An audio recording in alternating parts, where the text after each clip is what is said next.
Oi, oi.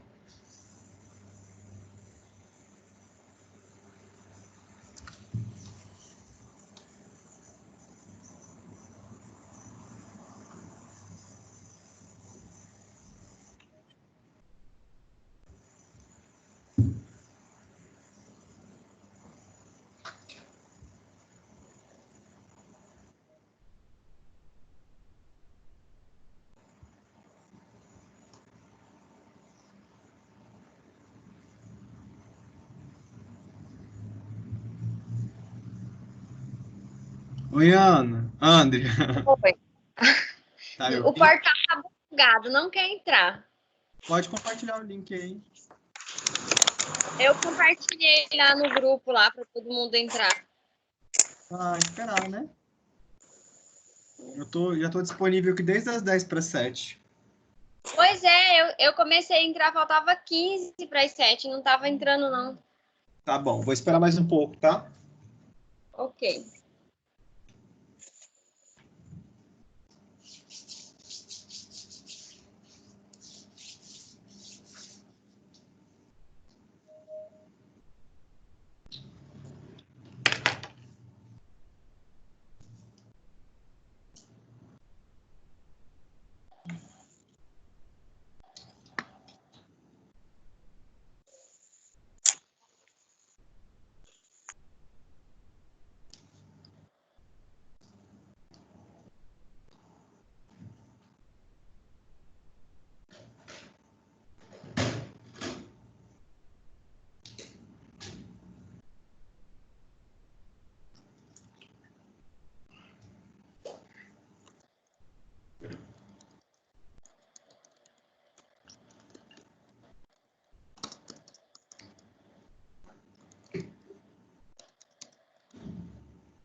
Ah, acho que não vai entrar mais ninguém não, hein? Até agora não entrou mais ninguém, né? A Gislaine vai entrar um pouco atrasada, porque ela estava no trabalho ainda e tinha que terminar os relatórios. Aí depois que ela ia para casa para poder entrar na aula. Pois é. Esperar até 7h15, falta 4 minutinhos. Só tem 3 alunos, né? Pois é.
Bom, pessoal, vamos começar aí, independente, né? O pessoal vai chegando e quem não assistiu a aula pode estar acompanhando depois na gravação, tá? Que eu vou disponibilizar o link depois, certinho? Vou pedir para vocês colocarem o microfone de vocês no mudo. Só um momento que tem um aluno me ligando aqui. Deixa eu ver quem que é.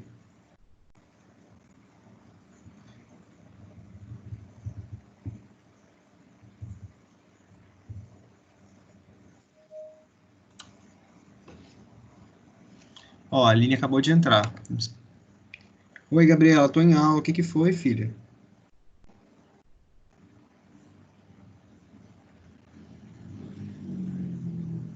Ai, gente do céu.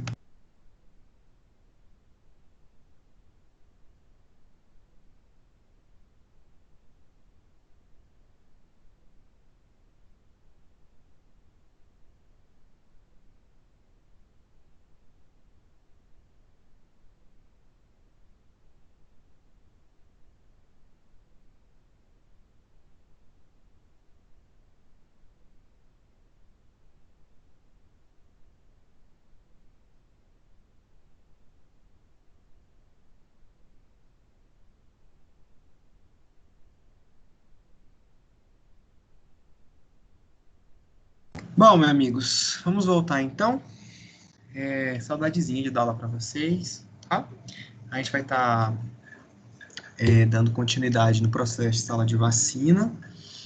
E hoje a gente vai estar falando aí em relação a como eu devo executar as medidas de trabalho dentro dessa sala de vacina. A gente viu como é que funcionam alguns objetos estruturais da sala na aula da semana retrasada, porque semana passada foi a provinha bem tranquila.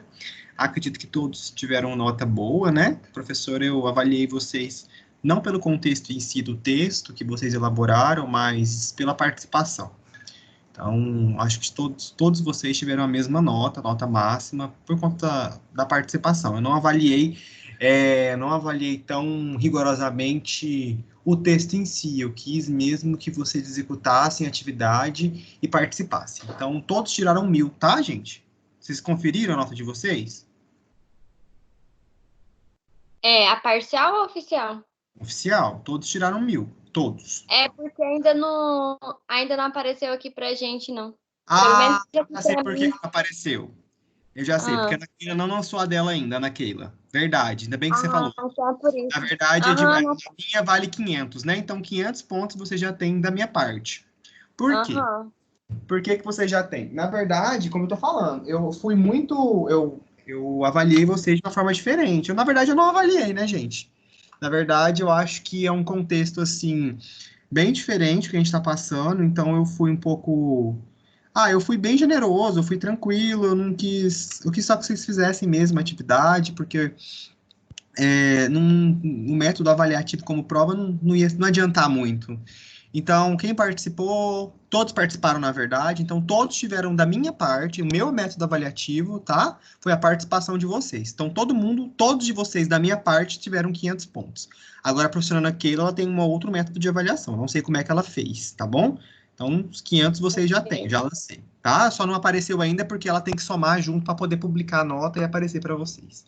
Então, dando continuidade nessa sala de vacina, Tá. ainda na próxima aula nós vamos falar um pouquinho mais de sala de vacina, é um conteúdo muito extenso, mas se Deus quiser, hoje é dia 20, né? Na próxima semana nós ainda teremos aula virtual, remota, que é o termo certo que fala, para maio, né? Na próxima segunda, é para a gente voltar, né? Dia 4. Vamos ver o que vai acontecer até lá, né? Tomara que volte. Já foi a metade do semestre, a gente está bem cansado do método remoto, né? Mas é um recurso bom que nós temos. Então, fiquem bem tranquilos. Eu só peço que vocês participem das atividades do AVA, porque é um recurso que vocês podem executar a presencialidade de vocês na disciplina e também para mim, tá, gente? Então, eu preciso que vocês participem mesmo, porque daí fica um ajudando o outro. Bom, então, olha só.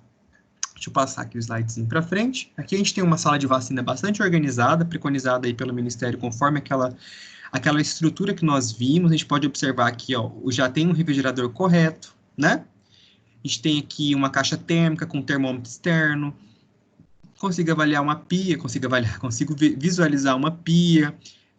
Consigo visualizar essa pia aqui bem, tem aqui o sabão, a gente tem papel toalha para secagem das mãos, lavagem correta. A gente tem um lixo aqui para colocar esse papel de pedal. Provavelmente o lixo branco contaminado por algodão deve estar aqui por debaixo da mesa das seringas novas, perto da caixa térmica.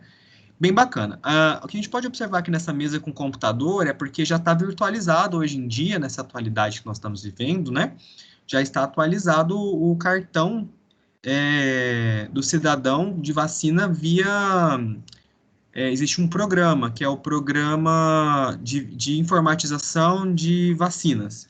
Então, por exemplo, quando você chega lá para poder fazer uma vacina, nas unidades que tem já esse programa, a gente anota no cartão de papel para o paciente para ele ter um controle mesmo, mas quando ele baixa o aplicativo do SUS, a gente tem um aplicativo, até olhar aqui no meu celular como é que é o nome do aplicativo, ele chama Meu Digio SUS, tá? Vocês podem estar baixando. Vocês nem precisam ficar carregando depois aquele papelzinho que está anotado o número do cartão SUS. Lá no Meu Digio SUS você vai ter o acompanhamento do seu calendário vacinal e o número do seu cartão SUS. Então, tudo que é alimentado nesse sistema, por isso que a gente já tem um computador, quem alimenta é a técnica de enfermagem que fica na sala de vacina, e a gente já joga tudo isso aí. Então, a tendência, gente, é tudo tá informatizado mesmo, com o tempo, né? Porque a gente consegue visualizar aí que a informatização, a gente consegue ter um serviço mais organizado, né? Puxar dados mais claros, o duro é chegar lá, mas a gente está chegando. Então, isso aqui é uma sala de vacina ideal, ok? O ar-condicionado provavelmente deve estar aqui por cima, né?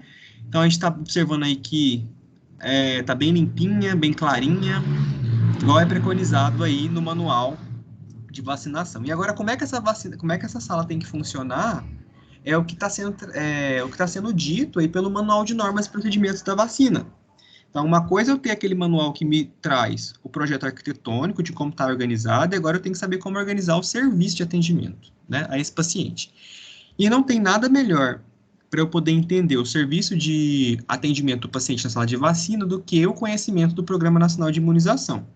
Então, o PNI, que a gente vai falar disso um pouco agora, tá? É um pouco cansativo, porque eu não tenho para onde correr, eu preciso realmente ler e conversar com vocês o que está sendo dito aí nos slides, tá? Que é o Programa Nacional de Imunização, lembrando que eu já falei para vocês em alguns momentos que o Brasil ele é referência mundial na vacinação, na imunização, né? Justamente por conta desse programa aí, ó, que veio lá de 1903, lá da varíola, lembra? A gente comentou isso. Inclusive, vou rever aquela aula de calendário vacinal, eu estou deixando para último. Então, olha só, o PNI ele organiza toda a política nacional de vacinação. Então, toda a verba, todo o dinheiro, custeio, né? Toda manutenção, né, toda a ideia, até mesmo de patenteamento de vacina, pesquisa de vacina, é organizado, é financiado por um programa. E esse programa é o PNI, inclusive ele é gigantesco, né? Então, olha só, ele vai controlar, então ele vai ter pessoas que vai trabalhar lá dentro desse programa com controle de erradicação de doenças, né, com inovação de vacinas, estabelecendo novos objetivos, qual é a meta para o ano, as metas anuais. Então, o PNI ele vem sempre somente o quê? Melhorando. Nós já não temos uma troca aí de refrigerador, né? Que está protocolada para 2020, a partir de 2020 a troca, né? 2019-20, a troca dos refrigeradores. Isso tem que... Da onde que saem essas ideias? Da onde que parte o princípio dessa ideologia? Do Programa Nacional de Imunização, tá? Ele que vai reger todo o calendário, desde o calendário neonato, criança, né, pré-escolar, adolescente, adulto, idoso, né, tanto também gestante e pessoas aí que têm uma abordagem imunocomprometida, que são pessoas específicas, é uma população mais vulnerável, e toda vacina é regida por esse programa aí. Então, olha só, ele é uma das principais e mais relevantes intervenções de saúde pública no Brasil. Então, por exemplo, hoje, quem está tentando trabalhar com os testes rápidos, que antes eram de, sei lá, eram 48 horas e agora está em 15 minutos. Até publiquei algo sobre isso no meu Instagram hoje, que o brasileiro criou aí um teste de 15 minutos, um teste rápido, é o Programa Nacional de Imunização, tá? Então, pesquisa não é barbúdia. Quem pegou a referência entendeu, né, que nós estamos falando de que pesquisa, ela é o que promove o quê? Vai promover todo conhecimento, né? Então, a pesquisa está aí movendo o Programa Nacional de Imunização para poder trabalhar com novas estruturas, novas vacinas. Por isso que as vacinas são recombinadas, são melhoradas, a biotecnologia está muito bem agregada dentro também do Programa Nacional de Imunização. Então, nós temos aí, por exemplo, ó, esse dado eu tirei desse ano, são 300 milhões de doses distribuídas anualmente, em 2019. Gente, 300 milhões de doses. Nós temos 212 ou 210 milhões de habitantes no país, então eu tenho aí uma proporção de 108 milhões a mais de doses, né, produzidas. E mesmo assim ainda falta vacina, não é mesmo? 44 tipos de imunobiológicos que o programa oferta pelo SUS gratuitamente. Nos Estados Unidos, todas as vacinas têm que ser pagas, ok? Nós temos cadastrados no PNI 34 mil salas de vacinas que são associadas ao Programa de Estratégia de Saúde da Família, não é mesmo? E 42 centros de referência de imunobiológicos especiais, que são os centros de referência onde vai estar fazendo o quê? A renovação vacinal, a busca biotecnológica, vamos ter aí um monte de profissional de saúde, epidemiologistas trabalhando aí com controle epidemiológico de doenças, né, investigando aí cada região as suas doenças especificamente. Por exemplo, na região norte do Brasil a gente tem muito febre amarela, aqui na região centro-oeste nós temos muito mais tuberculose e hanseníase, né, que é produzida aí a vacina BCG. Então, os centros de referência são centros de pesquisa, só para a gente poder entender a dimensão desse programa no nosso cotidiano aí de vida, né? E aí, esse programa, ele é redistribuído. Então, toda vez que eu falar para vocês em algum programa nacional, a gente tem que lembrar de dinheiro, de custo e de responsabilidade. Então, isso é geral. Sempre eu vou ter algumas esferas, né, que são 3, que são esferas participativas, tanto financeiramente, como também como responsabilidade. Igual a rede de frio que nós trabalhamos na aula passada, né, que eu tenho a esfera municipal, que vai ter a regional, e aí vai distribuir para o município especificamente. Depois eu tenho aí, antes disso, eu tenho a esfera estadual e anteriormente a nacional. E da mesma forma, as competências, elas vão sendo corresponsabilizadas no programa de acordo com o município. Então, por exemplo, o programa em si, ele chama Programa Nacional. Então, se é nacional, eu tenho uma ideia de que a Coordenação Geral da União, ou seja, o Ministério Público, o Ministério Federal, né, o Ministério da Saúde, ele é o gestor principal do PNI, ok? Então, olha só, ele está sob a responsabilidade da Coordenação Geral do Programa Nacional de Imunização, né, do Departamento de Vigilância das Doenças Transmissíveis. Já pensou você trabalhar num departamento de vigilância de doenças transmissíveis lá em Brasília, no Ministério da Saúde? Que luxo, né? Seria um sonho, não é mesmo? Então, olha só, nós temos aí algumas divisões. Então, quem está responsabilizado por esse PNI é o próprio Ministério da Saúde, em poucas palavras, né? E nós temos algumas pessoas que vão coordenar esse PNI aí, que vai incluir a definição das vacinas. Inclusive, essas pessoas são pessoas que têm que ter cargos específicos de acordo com conhecimento mesmo, vacinal, são enfermeiros, são médicos, epidemiologistas, médicos sanitários que trabalham muito nesses cargos, que vão modificar o calendário vacinal a cada ano, né? Tirar uma vacina, conjugar ela com uma outra e assim concomitantemente. Até mesmo as estratégias extramuros, né? Por exemplo, as campanhas vacinais. Agora a gente teve aí um adiantamento da campanha vacinal da H1N1, proveniente da competência federal do PNI. Então a PNI ela decidiu isso porque visualizou que se a gente vacinar as pessoas, né, os grupos específicos antes da sazonalidade, que é o mês aí de maio, junho do frio, né, do inverno, nós conseguimos aí ter uma redução considerável de pessoas contaminadas além do Covid-19 da H1N1, né, que também apesar de ter uma vacina, ainda proveniente de surgimento de acordo com a época do ano. Olha só, nós temos aí o provimento de imunobiológicos, né? Então, ou seja, vai prover essas vacinas, e a competência ainda de esfera nacional, o Ministério da Saúde vai fazer a gestão do sistema de informação. Então, o que é essa gestão? Lembra que a gente tem dados estatísticos, epidemiológicos, né? São feitos de forma de gráfico, são publicados na transparência, através de artigos, boletins. Quem faz toda essa gestão de informação numérica, que é muito importante, porque através dos números que eu tenho de pessoas que utilizam essas vacinas, eu consigo produzir para essas pessoas, né? Por conta da competência nacional. Então, por isso estão informatizando, para poder ter um número exato, mais exato possível, com a menor proporção de erro possível de dados, né, em relação à população que consome esse imunobiológico para poder fazer a retroalimentação. O que significa isso?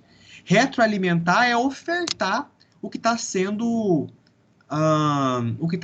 solicitado, mesmo de acordo com a demanda de cada estado, de acordo com a demanda de cada núcleo estadual de população que vai precisar daquela vacina. Por exemplo, vamos colocar aí, a região do Acre, né, a região de Manaus, ela vai precisar um mecanismo, ela vai precisar ser mais retroalimentada em vacinas específicas de febre amarela do que aqui na região do Mato Grosso, né, porque lá é uma área mais endêmica da doença. Então, é justamente esse balanço, né, essa gestão, esse gerir de números que a competência da esfera nacional é o Ministério da Saúde que vai estar gerindo isso aí. Então, quando ele gera, ele vai gerir, quando ele vai gestar, né, esse programa, nós temos aí a coordenação também a nível estadual. Então, vamos pegar a nossa realidade do Covid. Para aula, não sei se vocês já tiveram aula de vigilância epidemiológica, mas é mais ou menos assim, ó. Como então? A Secretaria Estadual de Saúde, ela passa, né? Por isso que o enfermeiro, quando vocês forem trabalhar numa unidade básica, vocês vão ver o tanto que a cobrança é alta em relação à sala de vacina e a dados fidedignos mesmo, dados reais, dados verdadeiros da população vacinada. Então, a gente tem que ter uma meta, tá? A Secretaria Municipal de Saúde, ela sempre estabelece meta de vacinação. Então, aí vai ter enfermeiro, técnico louco, laçando gente, às vezes, na rua para a campanha para poder estabelecer meta. Por quê? Aquele número, quando a pessoa é vacinada, ela se transforma num número, né? Aquele número, ele vai ser encaminhado para a Secretaria Estadual de Saúde, que a Secretaria Estadual de Saúde ela vai fazer um repasse para a esfera federal. Por quê? Não é a esfera federal que vai gerir os custeios, os gastos, né? Os gastos de agulha, os gastos de seringa, os gastos de insumo em geral, como, por exemplo, o próprio novo refrigerador. Para mim poder saber o quanto eu vou gastar enquanto nível federal, eu preciso de dados. Então, por isso que os dados têm que ser fidedignos, para mim ter o investimento, né? O investimento do débito correto. Então, o Estado ele faz o intermédio, né? Ele cobra do município, o município cobra da equipe, para que tudo aquilo que seja feito de vacinação dentro da sala de vacina seja registrado no PNI informatizado, porque o Ministério consegue puxar esses dados, e, consequentemente, esses dados vão dar de impacto diretamente na produção de imunobiológicos, não somente a produção e a distribuição, né? O envio dos materiais aí para os municípios. Então, a Secretaria Estadual de Saúde, ela controla aí e fiscaliza e cobra e executa metas para as equipes de saúde pública consigam, né, respeitar tudo que for mediado aí por essa Secretaria Estadual de Saúde. Então, olha só, no município é o que vai pegar no pé. A gente está falando numa hierarquia federal, estadual e agora municipal. Na hierarquia aí a nível municipal, vamos pegar o município de Rondonópolis, né, nós vamos ter uma coordenação que vai executar as ações de vacinação. Então, dentro da Secretaria de Saúde, vai ter uma pessoa, tá? Além de uma pessoa que é responsável, a gente vai ter lá uma pessoa de cargo de confiança que vai ser responsável por todas as unidades de saúde, e essa pessoa, ela vai também coordenar as execuções de ações públicas. Então, assim, vai fazer uma vacinação drive-thru a nível de H1N1 em Rondonópolis. Quem vai coordenar isso? O município, tá? O município, mas é o município, é o prefeito? Não, é uma pessoa responsável que, consequentemente, está ligada à saúde pública, à coordenação das unidades de saúde pública, que, consequentemente, também está ligada ao PNI a nível municipal. Então, por exemplo, a pessoa que executa esse cargo de coordenação de esfera municipal de vacina, de coordenar a unidade básica, ela vai estar respondendo diretamente à Secretaria Estadual de Saúde. Então, é um cargo de extrema importância. Então, olha só, coordenação e execução de ações de vacinação integrantes, né? Vacinação de rotina e estratégias especiais, como as campanhas extramuros ou de bloqueio. Quando tiver algum tipo de doença específica, né? As notificações, acompanhamento dos eventos adversos, que a gente vai ter uma aula de eventos adversos depois, que inclusive faz parte das notificações compulsórias, né? Que é quando você tem um evento que não é para acontecer, ele é esperado, mas não é para acontecer e acontece, como, por exemplo, uma vacina, feita uma vacina vencida, uma reação vacinal que não é para acontecer, tá? Olha só, essa é a esfera municipal que vai gerir, ainda mais quando a esfera municipal for regional. Lembra que nós temos a rede de frio? Então, essa competência gerência aí, municipal, que vai controlar, né? Os insumos de frio, a solicitação de vacinas para os municípios. Então, por exemplo, vamos supor que eu sou um coordenador municipal de vacina aqui de Rondonópolis. Em Rondonópolis, eu sei que ele é um polo regional. Então, olha só, as vacinas vão chegar de Cuiabá até mim, porque Cuiabá é referência estadual, né?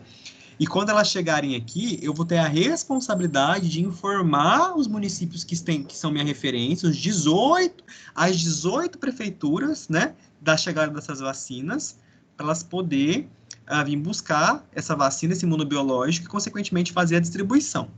Então, aí, todo armazenamento, toda a informação, lote, controle, é feito por essa gerência, tá bom? Municipal.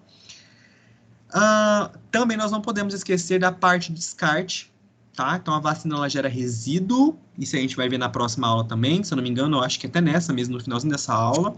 Então, o descarte de imunobiológico, para onde que vai? Porque vocês, não sei se vocês sabem, mas vão saber agora, neste momento, que a vacina atenuada, que são vírus ou bactérias enfraquecidas, elas não podem ser simplesmente enterradas em aterros sanitários, porque elas têm vírus ou bactérias fracos, eles não estão mortos.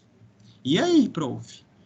E aí que toda essa vacina, esse frasco de vacina que perdeu, que venceu, ou até mesmo o frasco vazio, tem que ser incinerado ou autoclavado para poder matar essa bactéria e esse vírus, e aí, posteriormente, aí sim ser encaminhado para um aterro sanitário. Então, todo esse lixo de vacina, ele é encaminhado lá para Campo Grande para ser incinerado. Nós temos somente uma referência aqui no Centro-Oeste, que é em Campo Grande, que vai receber aí a demanda de Goiânia, Cuiabá, da própria Campo Grande e outros municípios para poder fazer essa incineração de frascos e seringas contaminados. Na verdade, não é nem frasco, não é nem seringa, é somente os frascos mesmo, com material de imunobiológico, tá? Então, olha só, a gestão do sistema de informação, que é as notificações, a coleta, o acompanhamento, o rastreamento do paciente, as informações corretas, né, os fluxos de vacina, tudo isso que acompanha o município, que vai estar cobrando diretamente de quem? Do enfermeiro, tá? Nós, então, estamos à frente a isso aí. Nós somos a operacionalização desse serviço e o enfermeiro vai responder aí à competência municipal, ok? E nós temos, então, a sala de vacina que vai gerir todo esse processo. Ela vai gerir tudo isso que eu disse para vocês. E, a princípio, nós temos aí uma equipe, né? O enfermeiro, ele é o primeiro aí, enfermeiro, a enfermeira, porque ele ou ela, né? O gestor da unidade, que vai responder uma esfera municipal, né? Um chefe municipal, ele vai tocar aí a rotina dessa sala muito bem tocada. Então, por exemplo, olha só a hierarquia, né? Olha só como é que a gente funciona. A gente está falando de Ministério da Saúde, Secretaria Estadual de Saúde, Secretaria Estadual de Saúde, nós temos o município. Se for um município que é polo regional, a gente vai ter um trabalho ainda mais cuidadoso, né? Porque tem que ter a distribuição dessas vacinas. Quando a distribuição da vacina é feita pelo município, nas unidades, nós temos quem? Uma pessoa, uma gerência, uma coordenação que vai coordenar essa distribuição e cobrar, executar metas para quem? Para as unidades. E quem coordena as unidades? O enfermeiro. E aí esse enfermeiro, ele vai ter uma equipe de enfermagem, que é composta, né, a princípio, pelo técnico de enfermagem ou auxiliar de enfermagem. Auxiliar de enfermagem não tem nem essa graduação, esse curso mais. Nós trabalhamos com esse nome aí por conta de que ainda tem pessoas que têm essa categoria, né, mas a tendência é sumir. E aí, olha só, em cada sala de vacina eu preciso ter 2 vacinatores para cada turno, então vai ter que ter um técnico de manhã ou outra tarde. A gente inverte, tá? Geralmente a prefeitura disponibiliza 2 técnicos mesmo na unidade, então tem um enfermeiro e 2 técnicos, e o técnico que fica na sala de vacina de manhã, à tarde vai fazer as atividades assistenciais, né? Ou seja, vai aparecer um curativo, à tarde ele vai fazer o curativo, e etc. E quem fica à tarde no outro dia vai para amanhã para a sala de vacina. Nós chamamos isso aí de rodízio, de escala de trabalho, tá? Isso aí vai muito de quem está gerindo, né, essa unidade. Eu mesmo, quando eu estava no supervisionado, a gente tinha a opção de deixar um técnico uma semana na sala de vacina, na outra semana não, né? Porque ele vai ter que atender toda a demanda. E tem unidades, gente, que é muito movimentada. Olha só, é indicativo um vacinador para cada 30 doses injetáveis ou 90 doses orais na hora de trabalho. Então, é a proporção que equivale aí nas 8 horas de trabalho, na jornada de 8 horas por dia, a 2 vacinadores que são em cada turno, né? Então, é um a cada turno. 2 por cada turno é muito difícil, nunca vai acontecer isso, mas é o que está na ementa, né? A gente tem aí, ó, está baseado naquele manual de normas e rotinas.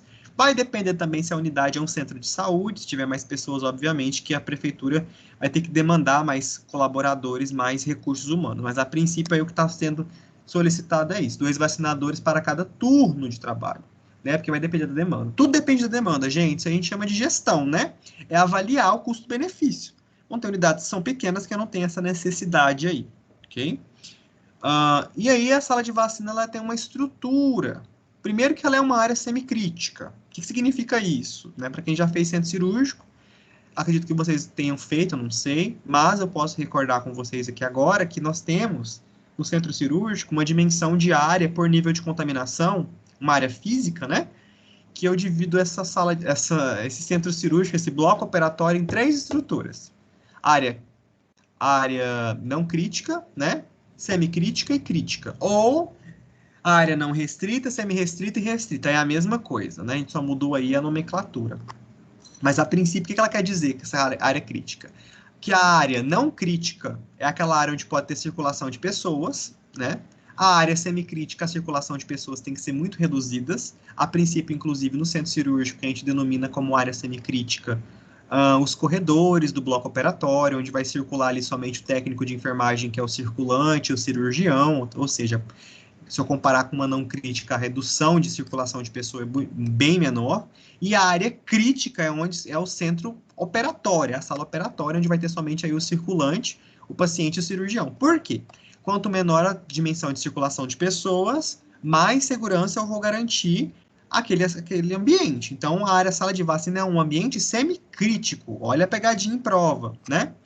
Semicrítico, ou seja, tem que ter uma redução de circulação de pessoas.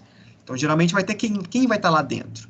Ué, gente, quem vai estar lá dentro na sala de vacina é o vacinador e o paciente, né?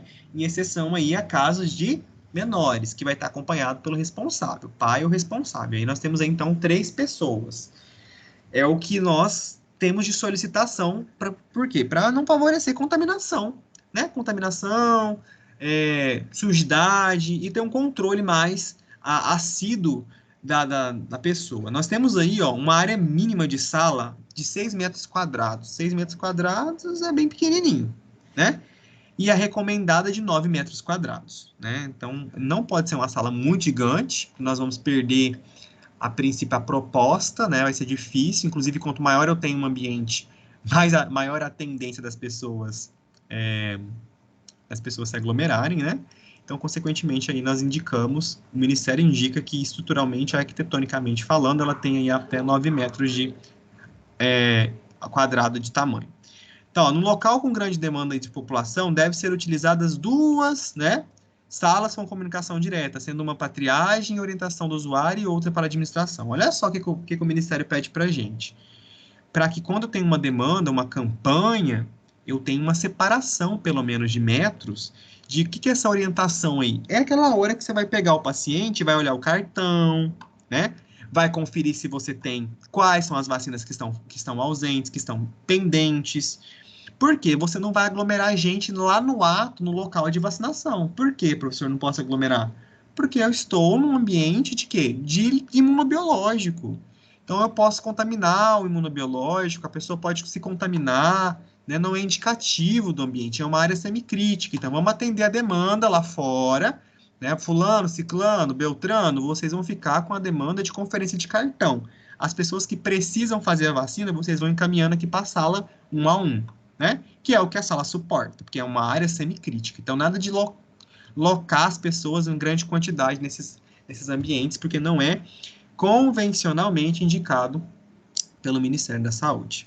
Nós temos aí mais uma sala de vacina, que nós temos uma coisa diferente, né? Ó, o que eu tenho de diferente? Essa geladeira, né? Que é aquela geladeira que ainda está em processo de adaptação das novas salas, né? O ar-condicionado é observado, né? Nós temos aí uma pia, a caixa térmica, lembrando que essa rotina dessa caixa térmica eu falei para vocês na aula passada, que ela tem todo um preparo, a gente pode observar na geladeira o controle de temperatura de quem vai entrar e de quem vai sair dessa sala, né? Porque a gente pode ter uma queda de energia, lembrando que essa geladeira ela vai segurar essa temperatura de 4 a 6 horas, então é importante também lembrar disso, tá? Só cuidado aqui, gente, ó, com esse meu, tá vendo um potinho do lado da caixa térmica, um potinho de algodão com álcool do lado? Não é recomendado eu fazer o quê? A salmoura desse álcool. O que que significa esse termo? É eu pegar o álcool e socar dentro desse algodão aí e deixar ele molhado o tempo todo, tá? Isso aí não é indicado. Indicado, inclusive, nem é a utilização de álcool para aplicação de imunobiológico. Nós não utilizamos. Nós não fazemos antisepsia de pele para fazer administração de imunobiológico, porque acredita-se, né, nós temos resultados científicos de que isso pode proporcionar uma inativação do processo. Então, gente, não utiliza-se álcool para isso, vocês entenderam? Então, o álcool nem tem que estar aí. Ah, mas vou fazer deixa o álcool aí, vai que precisa fazer uma intramuscular ou pegar um acesso. Gente, na unidade de saúde, a sala de vacina não é para isso. Ela é feita para administração de imunobiológico. A administração de medicamentos em geral, a obtenção de um acesso venoso periférico, enfim, procedimentos específicos da enfermagem, medicamentosos, são feitos em outro ambiente. Eu não posso confundir as coisas, porque senão eu vou estar fugindo, né, do princípio de cuidados da sala de vacina, ok? Bom, então olha só, como é que tem que ser essa estrutura? Pisos e paredes lisos, né? A gente tem que lembrar que quando eu tenho um piso e parede liso, eu facilito a limpeza, então por isso que eu não posso ter frestas. O que são essas frestas? Os rejuntos, porque acumula sujidade, mas isso aí, gente, isso aí, esse projeto arquitetônico, essa recomendação ministerial, ela é executada por conta de que, para as unidades que vão ser construídas, né? Então imagine só, essas unidades que vão ser construídas, que passam por licitação, não está do jeito que tem que estar, imagina as que as antigas, né? Óbvio que vai ter aí muito piso com rejunte, né? Então a tendência é pedir para você vai pedir para sua auxiliar de higienização aí higienizar essa sala com mais cuidado, né? Para não ter aí esse acúmulo de sujidade. A gente vai trabalhar em N realidades. Hoje você pode ser enfermeira de uma unidade básica de saúde de referência, amanhã você pode estar trabalhando no Acre, lá na população ribeirinha, então não tem como. Né? A gente tem que manter sempre o bom senso e a higienização, né, desses produtos. Olha só, a porta de entrada e saída independente, quando possível. Olha só que interessante que o Ministério preconiza, que você tem uma porta para o paciente entrar, fez imunobiológico, a vacina, uma porta para ele sair separado, para ele não cruzar com quem vai entrar. Mas isso a gente sabe que não existe, né, pessoal? É algo assim que está de recomendação. Então, se algum dia você for orientar alguma construção de SF no seu município, né, se algum dia vocês se tornarem secretários de saúde, se algum dia vocês se tornarem coordenação da atenção básica e construir um projeto arquitetônico junto aí com a secretária de saúde para as unidades de saúde, vocês sabem que o ideal seria isso, né? Você pode colocar isso no projeto para ser licitado ou não. Ó, o teto com acabamento resistente à lavagem, porque nós sabemos que tem que ser feita uma lavagem terminal. Lembra que eu falei para vocês que vai ter um momento que a geladeira vai ter que ser limpa, cada 15 dias, né? Que é a limpeza terminal, que eu separe esses imunobiológicos, enfim. Você pode aproveitar para poder executar a limpeza da própria sala, tá bom? A bancada feita de material não poroso. O que é isso? Madeira, né, gente? Madeira. Não posso ter madeira lá. Porque madeira, ela acumula biofilme, ela acumula fungo, né? Então, tem que ser o quê? Preferencialmente mármore ou inox, tá? Preferencialmente inox, ok? E pia para lavagem de materiais. Então, a gente tem que ter uma pia aí para poder lavar os materiais específicos de uso aí. Na verdade, lavar as mãos também tem que ter essa pia aí. Toda a estrutura, sala que a gente faz algum procedimento tem que ter essa pia, né? Com o nosso sabão, o nosso álcool em gel, esse sabão aí com clorexidina 2% e principalmente papel toalha, que é o que mais falta, né? Você vai lá, faz a lavagem das mãos certinha e aí falta o papel toalha e seca no jaleco. Mas, enfim, a gente tem que saber que existe uma política que vai reger o que está certo, né? A nossa política está certa. O problema é o ser humano. Bom, então olha só. Essa pia específica para uso de profissionais da higienização das mãos, antes e depois do atendimento, a gente tem que lembrar que, como eu não faço a antisepsia do local... Vamos só pegar um exemplo assim. Se eu não faço, professor, mas não é para mim fazer antisepsia da pele do paciente, certo? Certo. Mas e aí, professor, se o paciente chegar muito sujo? Porque isso acontece, né, gente? Então aí você vai pedir para o paciente higienizar o local com água e sabão, tá bom? Então por isso que eu tenho que ter água e sabão na minha unidade. Primeiro que eu tenho que cuidar das minhas mãos, que é o principal transmissor de doença, né? A gente sabe aí a transmissão vertical como que é bem feita. O coronavírus está aí para mostrar isso. Quando o paciente chega para você, ele está sujo, a gente sabe que tem realidades, N realidades, isso pode acontecer, na verdade vai acontecer provavelmente, você tem que observar isso. Não passa álcool não, gente, tá? Ah, lava com água e sabão, pede para o paciente ali lavar o braço junto com a pia, você pode até mesmo ajudar, né? Observa, porque eu estou reduzindo o risco, né? Estou reduzindo danos, isso também é uma vigilância, é cuidado, para que o paciente não tenha problemas de contaminação. Lembrando que a perfuração da agulha do bisel vai abrir uma porta de entrada. Se ele tiver, por exemplo, um Streptococcus, alguma bactéria que já vive na flora da pele, na flora cutânea, nós podemos ter problemas, tá? Então lembre-se sempre disso. Higienize você suas mãos e peça para o paciente, se precisar, né? Se tiver uma situação assim de terra mesmo, observar a sujidade mesmo, lavar e higienizar. Eu sei que vocês vão ter esse cuidado aí, porque vocês vão lembrar dessa aula. Olha, nós temos que ter um nível de iluminação natural e artificial. O que é essa iluminação natural? É isso aqui, ó, gente. Ó, essa janelinha, tá vendo? Tá vendo que eu consigo observar o ar-condicionado, a turbina do ar-condicionado lá fora? É uma iluminação natural. Não pode ser aquela sala escura, tá? Tem que ter uma iluminação natural, porque isso também, a própria iluminação natural, ela favorece a não proliferação de fungos, né? Que fungos gostam de coisa escura. Nós temos aí a iluminação artificial boa, né? Então, uma boa iluminação para a gente poder fazer esses imunobiológicos, ver onde eu estou, porque a gente vai trabalhar muito com quantidades que a gente vai milimetrar na seringa, meio ml, 0,25, né?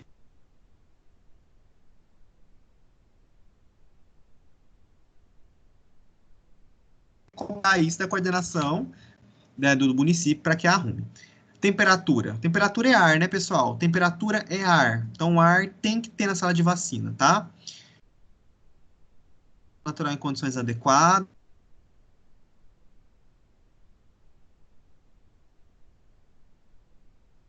Falei para vocês que o uso de Benjamin ou T é proibido, tá? Porque pode sobrecarregar.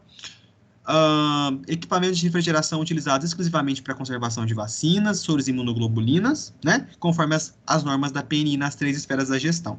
Então, o que nós estamos falando nada mais, nada menos do que da aula passada, que foi a rede de frios, organização desse refrigerador, e não vale a pena, né? Esquecer, não vale a pena relembrar que esse refrigerador ele é exclusivo. Gente, não é para colocar coca, não é para colocar ovo, não é para colocar queijo, não é para colocar nada daquilo que seja imunoglobulinas, ou vacinas, ou soros. Ele é exclusivo para isso, né? Lembrando aí que esses equipamentos de refrigeração têm que ser protegidos contra a incidência do sol direto, porque o sol ele vai desgastar a tintura desse refrigerador. E a sala de vacinação mantida em condições de higiene e limpeza. Então, lembrando que essa sala vai ser limpa com hipoclorito a 2%, né? Todos os dias tem que ser feita uma limpeza, uma manutenção.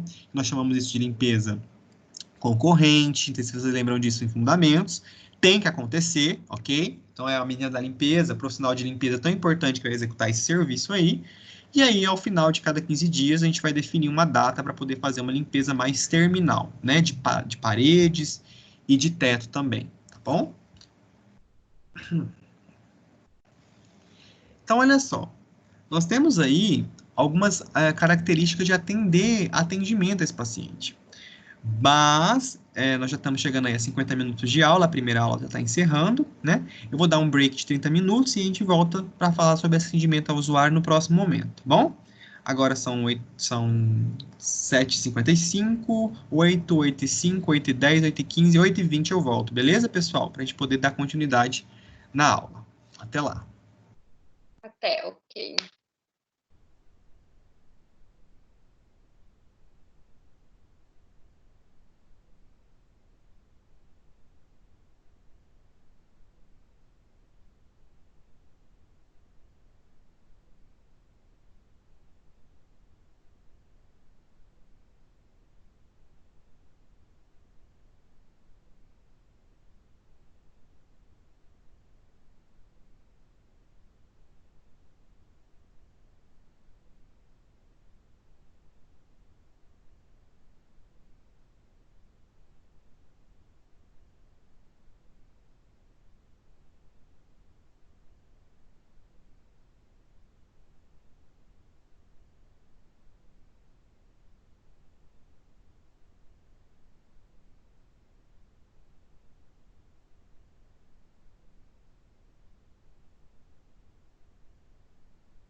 pessoal, voltando então. Vou abrir minha água com gás aqui. Então, olha só. Para a gente poder atender um público na sala de vacina, a gente tem que fazer o acolhimento, né? O que seria esse acolhimento? Esse acolhimento não é falar assim, ô, dona Maria, bom dia, vem cá me dar um abraço. Não, não é isso. Acolhimento é você informar o paciente sobre a rotina, sobre o retorno, sobre quais são as vacinas e para que são, entendeu? É você educar esse paciente em saúde para que ele se sinta em casa, para que ele se sinta dentro de uma unidade de saúde de qualidade, ok? Para que ele volte. Isso é acolhimento, um bom acolhimento vinculado, né, a estratégias de educação em saúde, até mesmo a própria resposta à altura, de acordo com o nível do paciente. Isso demonstra o quê? Nos estudos, uma melhor adesão, um retorno do paciente à unidade com mais facilidade, porque ele vai pensar assim, fui bem tratado, fui bem acolhido, então, consequentemente, a minha unidade de referência, eu vou fazer o retorno lá. Então, nós temos aí, então, depois que a gente faz esse acolhimento, que é receber esse paciente, desde a recepção na unidade, né, até ele chegar na sala de vacina, é triar esse paciente. Essa triagem, pessoal, é triagem que chama mesmo nesse momento, né? É você otimizar aquilo que precisa de cuidado primeiro. Então, olha, vamos fazer o registro da vacinação na carteira, é você estabelecer quais os prazos de vacinação de acordo com as pendências vacinais que o paciente tem, né? E aprazamentos necessários. Aproveite sempre para poder avaliar o paciente fisicamente de uma forma geral, né? Avalie o aspecto, a cor, avalie face, avalie se tem hidratação boa, tem como a gente avaliar isso ao toque do paciente, tá? Pelo olhar, é o olhar clínico, você avaliar o aspecto geral do paciente. E então, a realização em si da administração de imunobiológicos, que é o último passo, né? Então, como é que vai acontecer essa administração de imunobiológicos depois que você acolheu o paciente, depois que você estabeleceu o fluxo, que você olhou o cartão de vacina, você aprazou a lápis, o que tem que ser aprazado, você definiu datas, você vai fazer o quê? Administrar a vacina. Então, primeiro eu vou ver aquele que está faltando, por isso que eu tenho que saber o calendário vacinal, que vai ser a nossa última aula, que eu vou revisar com vocês. Né, eu preciso saber de acordo com o calendário vacinal vigente do ano, né? E aí vou verificar. Verifiquei. O paciente tem para tomar, uma criança, né? Tem uma VIP, tem uma DT para tomar, uma difteria tétano. Bom, ok. Principalmente se a criança tiver 3 meses, 6 meses, ela vai ter bastante vacina para tomar, né? Até os 15 meses de vida é bastante reforço. Higienizou as mãos? Pega o produto lá da caixa, porque a geladeira já foi aberta, né? Lembra que a gente abriu a geladeira de manhã para poder organizar a caixa térmica? Pega a caixa térmica, abre, observa o produto, observar a via do produto. Geralmente, né? A gente viu naquela aula de calendário vacinal, a gente vai reforçar isso depois, que toda vacina tem uma via e uma dose específica conforme idade, né? A maioria das vias são intramuscular, mas nós temos vacinas que têm vias subcutâneas, como por exemplo a febre amarela. Né? Então vai variar a dose por quilo de peso e por idade. Né? Tem vacinas que são 0,25 ml, tem vacinas que, conforme a faixa etária, ela sobe para meio ml. Vou administrar imunobiológico na técnica correta que vocês aprenderem fundamentos, né? Então, a angulação correta da agulha, que vocês já viram isso. Qual que é a preferência do local de administração? Na criança, em vaso lateral da coxa, em adulto, em região do... Aonde? Deltoide, não é mesmo? Então, aquele deltoide ali é mais ou menos o quê? 3 dedos abaixo do acidente acromial da cintura escapular, né? O acromio é aquele ossinho que aparece ali na região do ombro, aquela protuberância, você vai pegar o seu dedo ali, medir 3 dedos, você vai dar justamente no centro do deltoide para poder fazer a administração do imunobiológico com o bisel lateralizado em ângulo de 90 graus. A gente tem que lembrar sempre disso, pinçando aí esse músculo e depois de pinçar, aspirar esse medicamento, né, esse imunobiológico, para ver se não veio sangue, né, por causa do ponto de pegar algum vaso, e aí fazer a administração. Lembrando, se vier sangue, você vai refazer a vacina, você vai preparar outra vacina e vai administrar, ok? É importante você explicar para o paciente os principais eventos adversos, então você tem que saber explicar para ele para que serve, o que pode acontecer, porque senão qualquer coisinha ele vai voltar na unidade, tá? E você vai observar se teve algum evento adverso local. Porque quando a gente tem uma reação alérgica, por exemplo, no local da aplicação, que não é esperado, a gente já consegue perceber instantaneamente, tá? Por conta da nossa resposta imunológica. Então, observar o local, ok? Dispersar o material na caixa coletora, que é o descarpaque, ok? Nunca vou encapar essa agulha, a gente já sabe disso. E aí eu tenho aí, ó, para a administração de vacinas, não é recomendada a asepsia da pele do usuário. Como eu disse para vocês, vamos sempre utilizar água e sabão, né? Tá, vamos lá. Professor, mas aí tem ou álcool 70%. Beleza. O álcool 70% é quando não tiver disponível água e sabão no ambiente. Por exemplo, eu vou sair em campanha, vou lá para o drive-thru, certo? Lá tem água e sabão? Não tem. Bom, peguei um paciente tadinho, que é um morador de rua. E aí? Tá sujo. Você vai falar para ele procurar uma água e sabão para lavar? Não, gente, eu não vou perder o paciente, né? Porque quem me garante que eu vou conseguir vacinar ele depois? Aí eu vou utilizar, então, o álcool sabão, o álcool 70, fazer a asepsia do local em espiral conforme a Anvisa, já faço do local da aplicabilidade, mas eu espero um pouco, tá? Eu não posso deixar essa pele úmida de álcool 70 para que não ocorra a inativação da vacina, beleza? Porque lembrando que o álcool 70, ele é o quê, gente? Ele é um desestabilizante de micro-organismo, então vai matar, né? Então, se eu tenho lá um micro-organismo que está atenuado e entra em contato com álcool 70, no caso da perfuração da vacina, vai trazer malefício. Então, por isso que eu não utilizo aí o álcool 70. Então, espere esse álcool secar bem para poder fazer daí. Faço novamente a asepsia somente com algodão seco e aí faço a administração, tá? Olha só, quando você for utilizar o álcool 70, friccione o algodão embebido por 30 segundos e em seguida espere mais 30, porque ou seja, tem que estar com a pele sem vestígios do produto, né? Para não ter interferência do álcool no procedimento. Mas por que o álcool interfere? Porque o álcool, gente, ele é um estabilizador, né? Ele vai matar. Ele é antisséptico, então ele vai matar o vírus, a bactéria que está atenuada, que a gente precisa dela para poder gerar a resposta imunológica, ok? Uma coisa importante que o manual do Ministério ele preconiza é não a utilização de luvas, tá? Exceto se o vacinador com lesões abertas ou solução de continuidade nas mãos. Então, olha só, a gente não precisa... Né? Às vezes você já viu aí, alguns alunos já me perguntaram, professor, não tem luva. Na vacina não precisa, ok? Só se o vacinador, o técnico, o enfermeiro tiver alguma lesão na mão, né? Vai usar algum álcool, mas do contrário não. Diferente da administração de medicamento, porque o processo de preparo do medicamento, ele demanda mais tempo, ele demanda mais cuidado, então o contato com o paciente que está sendo medicado geralmente também vai depender do paciente, né? Ele vai ter alguma secreção cutânea, então aí eu tenho a utilização sim do EPI, ok? Do EPI do tipo luva. Bom, aqui nós temos as administrações dos imunobiológicos correlacionadas às regiões. Então eu tenho aí a região glútea, que é o bumbum, né, pessoal? E aí, conforme vocês, não sei se vocês já sabem, mas nós temos já há muito tempo, na verdade, no Brasil, já tem a técnica ventroglútea, só que ela é muito pouco utilizada. Eu vou ver se eu consigo um artigo sobre isso, a utilização da técnica ventroglútea. A gente fala muito em técnica ventroglútea, em tratamento de sífilis, porque é um músculo que está lateral à cintura pélvica, isso mesmo, cintura pélvica.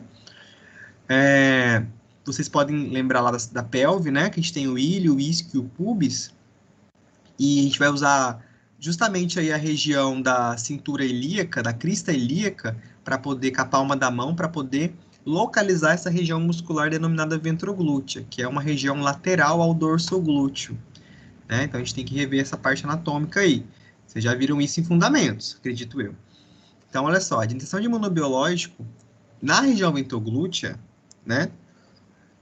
É para um profissional capacitado que tem a capacidade da técnica. É muito complicado, é muito difícil, por conta da dosagem, eu utilizar dorso glúteo e ventroglúteo, tá? Para vacina. Por quê? Porque nós temos no adulto a primeira opção de deltoide. Então, eu vou utilizar o deltoide, porque o volume é pouco. Não tem uma necessidade de eu fazer uma aplicação de um volume tão pouco numa região de um músculo tão grande, certo? Então, nós damos preferência, e até mesmo por maior facilidade, né, a região do deltoide. Já na criança, professor, eu posso fazer dorso glúteo na criança? Não, né, meu querido? Você não vai fazer. Você tem uma preferência, um padrão ouro de segurança, que é no vasto lateral da coxa na criança. Ainda mais que a criança mexe. Então, quando é que eu vou utilizar a região dorso glútea ou ventroglútea? Sempre quando você for utilizar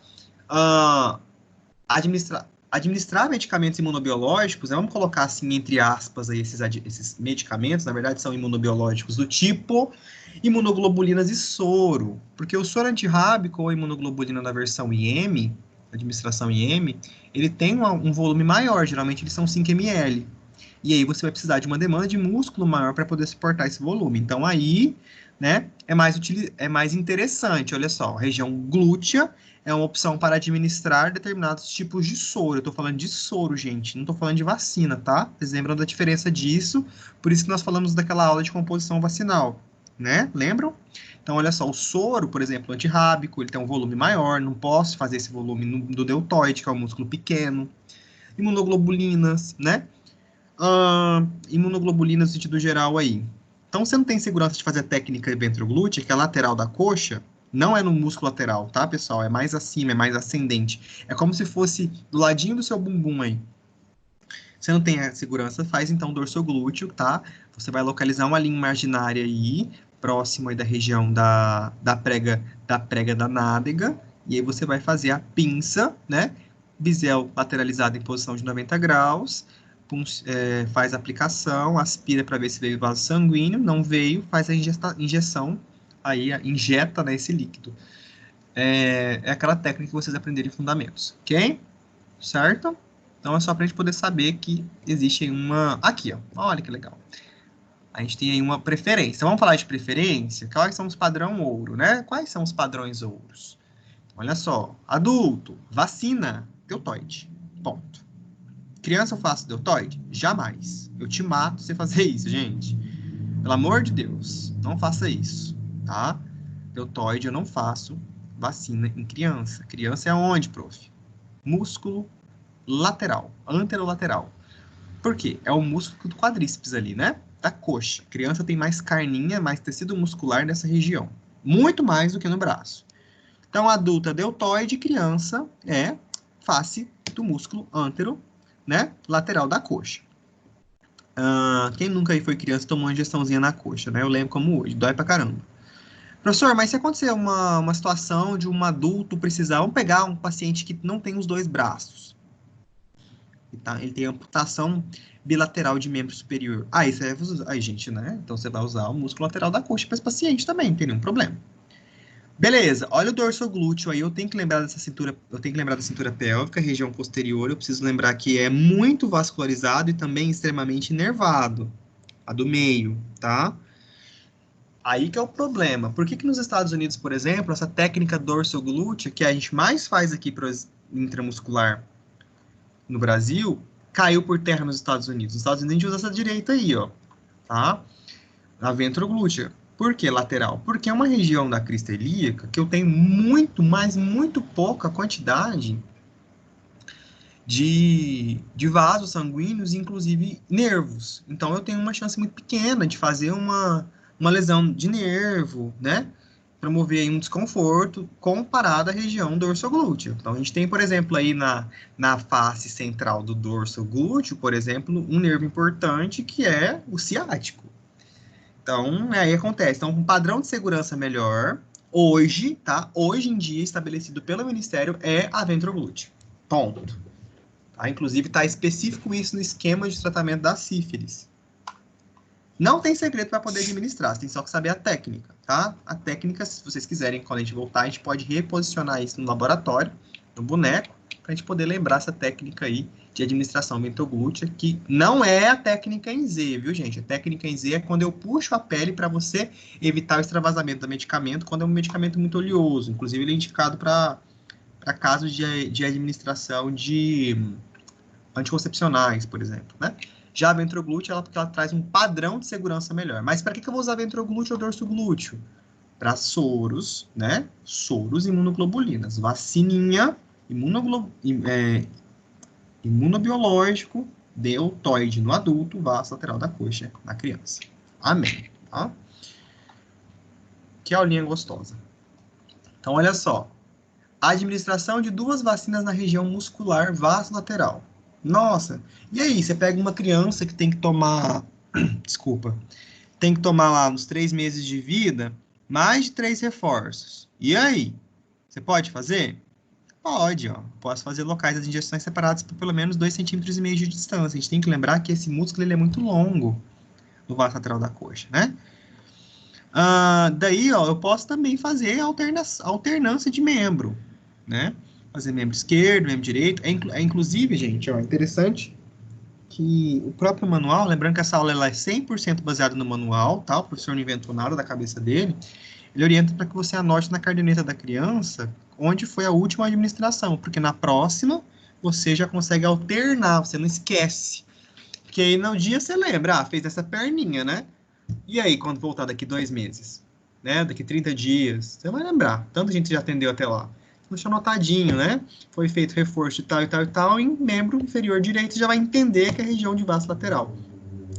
Direito, na próxima a gente faz no esquerdo, ok? Eu aconselho vocês sempre alternar o membro, tá? Não tem nenhum problema, não. É bem mais seguro. Então, olha só, no adulto a gente deve evitar a administração de 2 vacinas do mesmo deltoide. Então, olha só. Por quê?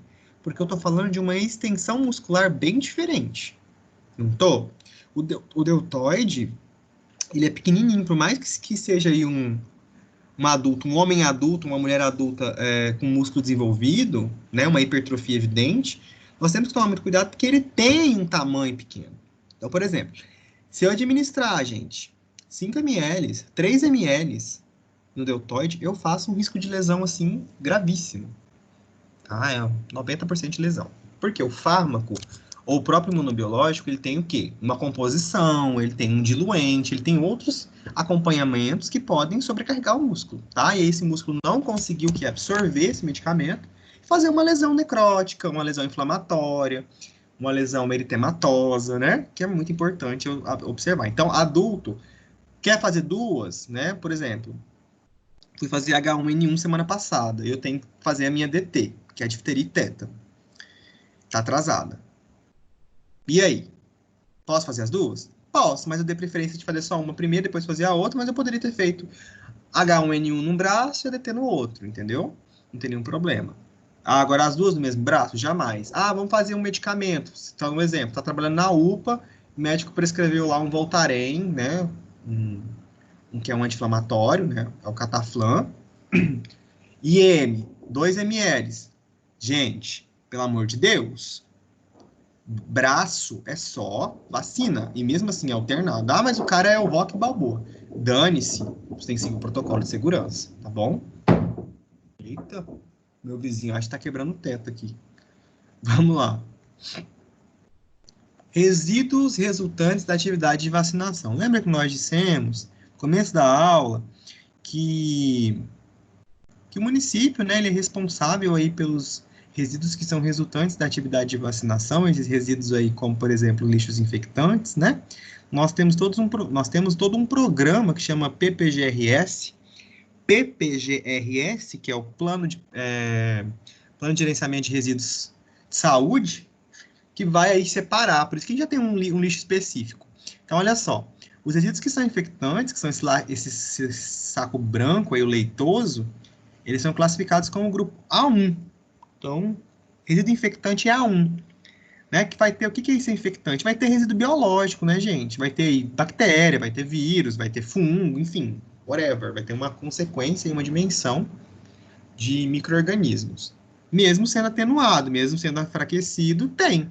Então, olha só, os frascos de vacina, ele tem um prazo de validade expirado, né? Com tanto vazio ou não, ele está contaminado. E aí, o que eu faço com essas agulhas, essas seringas, com esses frascos de vacinas? Eles têm que ser separados e gerenciados. Então, olha só. Diferente do resíduo comum, que é o resíduo do grupo D, que é o papel toalha, né? Que é papel sulfite, papel higiênico, tá? Não apresenta risco biológico, químico ou radiológico. Então, pode ser resíduo domiciliar. Comida, né? A embalagem, o papel da seringa, a embalagem da agulha. Então, eu tenho 2 grupos, o A1 e o D. Então, olha só a dimensão de grupos de lixo que nós temos aí, do A ao E, né? O A é o resíduo potencialmente infectante que eu falei para vocês, que tem que ser descartado nos locais específicos para poder fazer a recoleta e o incineramento. Qual que eu vou trabalhar aqui na sala de vacina? Eu vou trabalhar com o grupo A, vou trabalhar com o grupo D, vou trabalhar com o grupo E. O resíduo comum de papel, de embalagem, e resíduo E, pérfuro cortante, que também é infectante, tá? Então, se eu pergunto numa prova quais são os tipos de grupos de lixos que nós trabalhamos numa sala de vacina, é o grupo A, D e E. Toma muito cuidado, porque tem locais que o setor, o serviço é multado quando nós temos aí uma segregação desse lixo no recipiente errado, tá? Tem que tomar muito cuidado com isso aí. Bom, então olha só. Quando eu gero esse lixo, que é responsabilidade municipal aí, eu vou gerar resíduo. Ah, usei uma embalagem, abri a seringa, gerou resíduo, certo? Então eu tenho a fase para esse resíduo ser reciclado, ser preparado e acondicionado. Então olha só. Primeira coisa que é para o resíduo é segregar. Segregar é colocar esse resíduo de acordo com a sua característica, né? Então, segregar é separar. O que é infectante é infectante, o que é pérfuro, o que é comum é comum. Não é o A, o D e o E que nós trabalhamos? Enfim. Então, segreguei e condicionei, depois vem a coleta, né, desse material pelo serviço específico. Esse material é tratado. Ah, professor, é incinerado. É tratado, né? É autoclavado.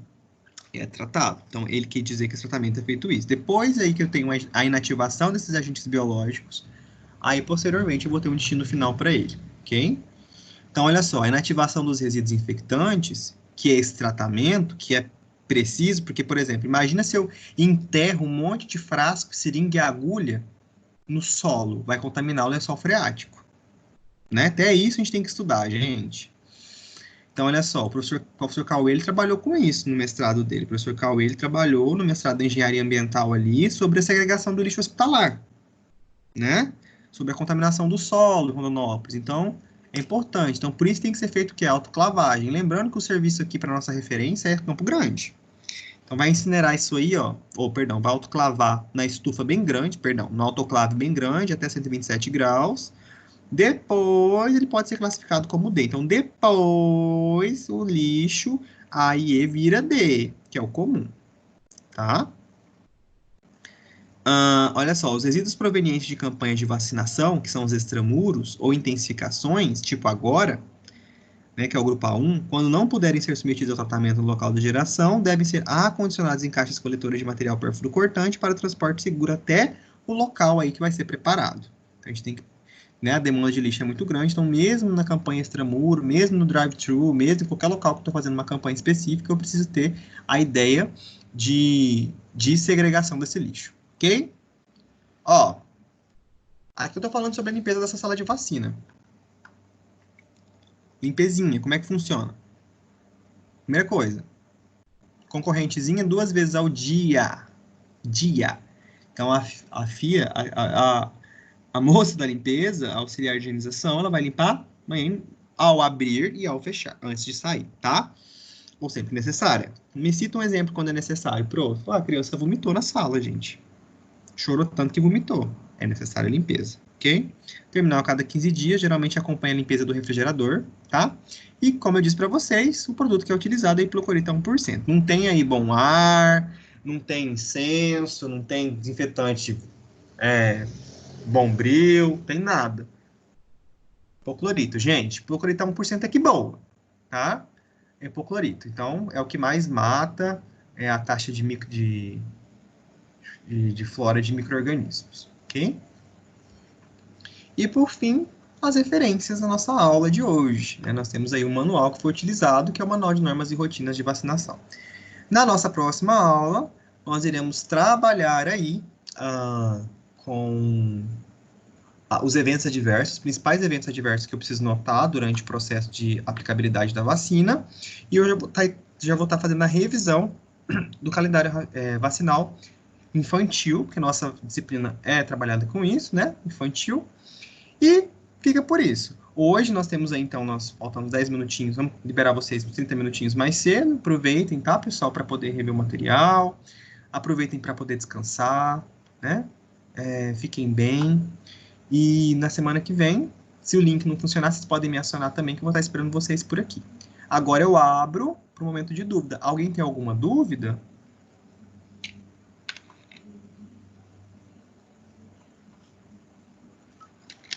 Ninguém tem dúvida, né? Tá todo mundo sabendo de tudo. Lembrando que isso aqui já é matéria de prova para oficial 2, que provavelmente, pela graça do Senhor Deus, nós vamos fazer essa prova na sala de aula. Então, a partir de agora é conteúdo para oficial 2, viu, gente? Isso tá gravado, então não vem falar que eu não disse. Vamos fazer um remember aí. Lembrando que a partir do dia 13 já foi aberta a unidade 3 do portal. E eu preciso que vocês façam, tá bom?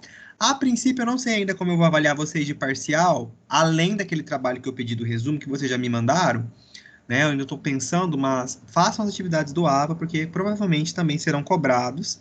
Eu vou cobrar isso de vocês caso nós não retornemos a tempo para a sala de aula. Se a gente for para a sala de aula, a gente encontra outra atividade. Se não, é para já ir fazendo o AVA mesmo, de qualquer forma, para vocês fixarem o conteúdo. Bom? Tudo certo então, gente? Fala, André. Só uma dúvida. Por exemplo, se a criança apresentar algum sintoma no local da vacina, eu fiquei na dúvida dessa parte, mas meu telefone estava travando, não estava conseguindo falar. Perdão, não entendi. Quando você aplica a vacina, aí pode ser que dá algum tipo de Evento efeito adverso. Isso. Uhum. Aí, quando dá um efeito na parte da aplicação ali no local, que ele fica inchado, né, e com rubor, qual é a indicação que a gente deve tomar? O que a gente deve fazer? Entendi. Essa aula eu vou trabalhar bem mais detalhadamente na próxima aula, mas a princípio a gente tem alguns métodos. Por exemplo, utilização de compressa, tá? É um desse método. Acompanhar visivelmente. Posso utilizar uma compressinha morna para poder aumentar a vasodilatação e driblar ali, absorver aquele edema, tá? Muito comum isso vai acontecer em especificidade em criança, RN. Pode ser que aconteça. Então, a utilização de compressa é um desses motivos. Mas, a princípio, é isso. E aí, André, eu vou ter que trabalhar com observação e acompanhamento, porque às vezes eu vou precisar encaminhar essa criança para um outro serviço, tá? Uhum. Entendi. É porque Entendeu? eu já vi caso que toma vacina, daí na hora fica só aquele rubor vermelho e inchadinho. Aí eles mandam fazer a compressa, mas porém persiste e acaba virando tipo um tumorzinho assim, sabe? Então, aquele tumorzinho, na verdade, é uma resposta inflamatória, porque nós estamos administrando o quê? Agente biológico vivo, né? Então, vai fazer mesmo isso. Então, a compressa, ela dá uma amenizada no processo inflamatório. Porque lembra que a inflamação é rubor, calor, perda da função e dor, lembra? A compressa, ela vai ajudar a diminuir o edema, mas não todo o processo. Então, inclusive, nós temos aí febre muito alta, né? Que também é um evento adverso, não é uma reação esperada. Mas é isso. Aí você faz o calombinho? Faz. Né? Tirando a BCG, que é uma reação esperada, as outras podem fazer?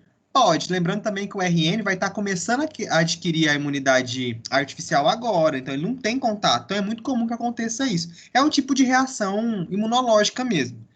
Com o tempo vai sumir. O que não pode acontecer é necrose, né? Sim. O que não pode acontecer é necrose, não pode ter exudato, porque se tiver secreção purulenta, por exemplo, eu posso te garantir que foi uma administração de imunobiológico contaminado. Por exemplo, o profissional não lavou as mãos e contaminou a área. Ou entendeu? O braço também, o local, né? Um braço muito sujo que entrou, é isso que eu tô falando. Por isso que é importante, gente. Ou a gente vai usar o álcool 70 embebido ali por 30 segundos para secar, ou água e sabão, porque acontece isso, entra bactéria. Na pele da gente já tem bactéria, entendeu? Pode acontecer, tá? Entendi, professor. Ana Campos, você tem alguma mensagem, ou eu? Você tem alguma pergunta? Não, tá tranquilo, prof, até agora. Tá tranquilo, tá favorável? Depois eu vou dar uma revisada no começo da aula que eu perdi também, que eu Mas tava numa outra aula. No começo da aula a gente só... Uai, você tava em outra aula? Tá igual a Hermione Granger?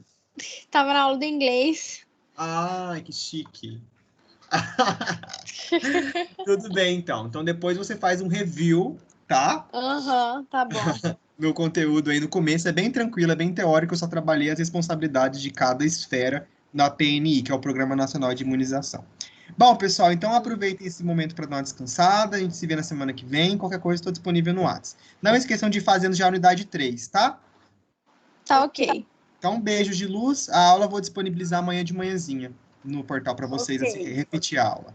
Beijo, tchau, tchau. Tá bom, Beijo, prof. tchau. Obrigada. Tchau, tchau. Nada.